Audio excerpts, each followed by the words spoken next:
नगर निगम शिमला के चुनाव हिमाचल की सत्ता की कुश्ती का सेमीफाइनल माने जा रहे हैं। ऐसे में एक और बीजेपी जहां नगर निगम व विधानसभा चुनावों में रिपीट का दावा कर रही है, तो वहीं दूसरी ओर कांग्रेस का आरोप है कि 5 सालों में बीजेपी एक भी नया काम नहीं कर पाई है, जिसके बाद लोग इन्हें सत्ता से बाहर का रास्ता दिखाने वाली है। मंडी संसदीय क्षेत्र से कांग्रेस सांसद प्रतिभा सिंह ने शिमला में कहा कि बीजेपी की सरकार ने वीरभद्र सरकार में शुरू किए कार्यों के ही फीते काटे हैं। इस सरकार की कोई उपलब्धि नहीं है।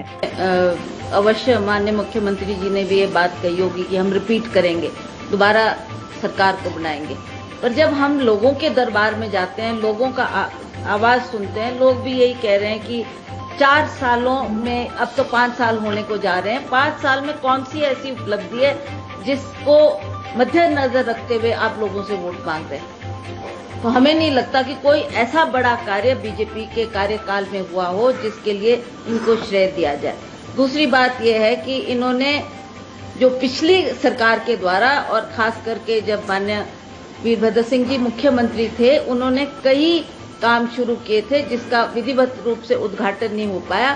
तो इस सरकार ने ज्यादातर उन्हीं कामों का विधिवत रूप से उद्घाटन भी किया है और पैसा भी पिछली सरकार ने दिया था। और ये जो भी काम इन्होंने लोगों को अर्पित किए हैं वो पिछली सरकार के द्वारा किए गए। लोग भी जानते हैं इस बात को। तो हम तो बार बार उनसे ये प्रश्न करते रहे कि आप बताएं आपका क्या योगदान है, आपने क्या किया। जैसा अभी यहाँ पर कहा गया कि बेरोजगारी का एक बहुत बड़ा प्रश्न है, महंगाई का एक बहुत बड़ा प्रश्न है हमारे सामने। इसके बारे में ना माननीय प्रधानमंत्री जी चर्चा करते हैं, ना इस विषय पर कुछ कहा जाता है। और जबकि आप देखते हैं पिछला जब हमने चुनाव लड़ा था, तो जब मोदी जी चुनाव मैदान में थे तो वो बार बार कहते थे, आपको याद होगा सभी पत्रकार बंधुओं को, कि वो गैस का सिलेंडर सामने रखकर ये कहते थे कि इसमें उस वक्त स्मृति ईरानी जी भी आई थी और स्वर्गीय सुषमा स्वराज जी भी आई थी और बार बार लोगों से कहते थे कि पहले इस सिलेंडर को आपने नमन करके फिर वोट डालने जाना। उसका तात्पर्य यह था कि देखो कितनी कीमतें बढ़ गई है। 450 रुपए का गैस का सिलेंडर हुआ करता था, जिसको उन्होंने कहा कि हमारी सरकार बनेगी तो अवश्य हम इन कीमतों को कम करेंगे। और आज जनता जानती है कि गैस के सिलेंडर के भाव क्या है। हमारा आपने महंगाई को कम किया, ना आपने वो गैस सिलेंडर का चिंतन किया जिसके बारे में आप बार बार हर मंच से इसका जिक्र करते थे।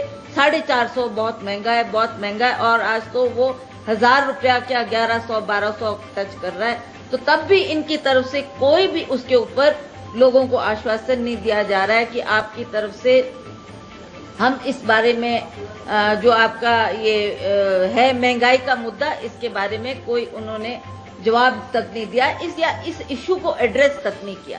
दूसरी बात बेरोजगारी की बात है। आदरणीय प्रधानमंत्री जी ने बार बार उस वक्त इलेक्शन के वक्त में कहा था और हर मंच से उन्होंने ये बात की कि मैं पूरे देश में 2 करोड़ नौजवान बच्चों को रोजगार उपलब्ध कराऊंगा।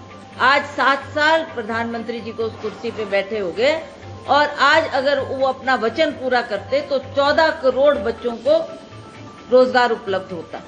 पर आज आप देख रहे हैं कैसे हमारे नौजवान बच्चे जिन्होंने पढ़ाई लिखाई हासिल करके दर बदर रोजगार के लिए भटक रहे हैं। ना चाहे वो कॉर्पोरेशन का इलेक्शन है, चाहे वो हमारे विधानसभा के चुनाव है, इसमें भी हम लोगों को अपने विकास के कार्य के बारे में और जो हमने काम किया है, आज चाहे वो नरेगा की बात लें, चाहे प्रधानमंत्री सड़क योजना की बात लें, चाहे अन्य स्कीमों की बात लें, ये उस वक्त तत्कालीन जो हमारे प्रधानमंत्री थे डॉक्टर मनमोहन सिंह जी, उन्हीं के द्वारा यूपीए सरकार के द्वारा ये सब काम शुरू किए गए। अब चाहे आप इसका नाम बदल के उसको कुछ और तरीके से लोगों के सामने पेश करो, या जो आप बातें पर लोग जानते हैं कि किसके द्वारा ये सारे काम आज हमें हमारे द्वार पर हुए हैं।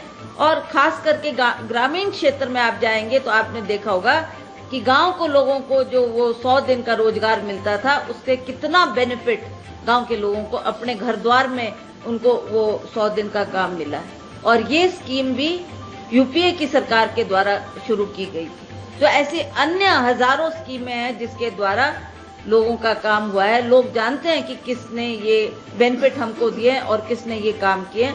तो आज चाहे भाजपा कुछ भी कहे, पर सच्चाई को हम नहीं छिपा सकते। सच्चाई लोग जानते हैं और उसी आधार पर हमने अब लोगों के बीच जाकर लोगों का विश्वास जीतना है, सच्चाई लोगों के सामने रखनी है। और मुझे पूर्ण विश्वास है कि हिमाचल प्रदेश जैसा छोटा प्रदेश, जैसा आपने अन्य प्रदेशों की बात की, तो मैं वहां के हालात नहीं जानती, वहां की परिस्थिति क्या रही, क्यों लोगों ने दोबारा रिपीट वो सरकार की। पर यहाँ आप जानते हैं कि लोग अब हर जुबान पर ये बात है कि हम परिवर्तन चाहते हैं, हम महंगाई से तंग हैं, बेरोजगारी से तंग है। तो अब लोग इस इंतजार में बैठे हैं कि कब वो घड़ी आएगी, कब हम वोट डालेंगे और दोबारा कांग्रेस की सरकार को बनाएंगे।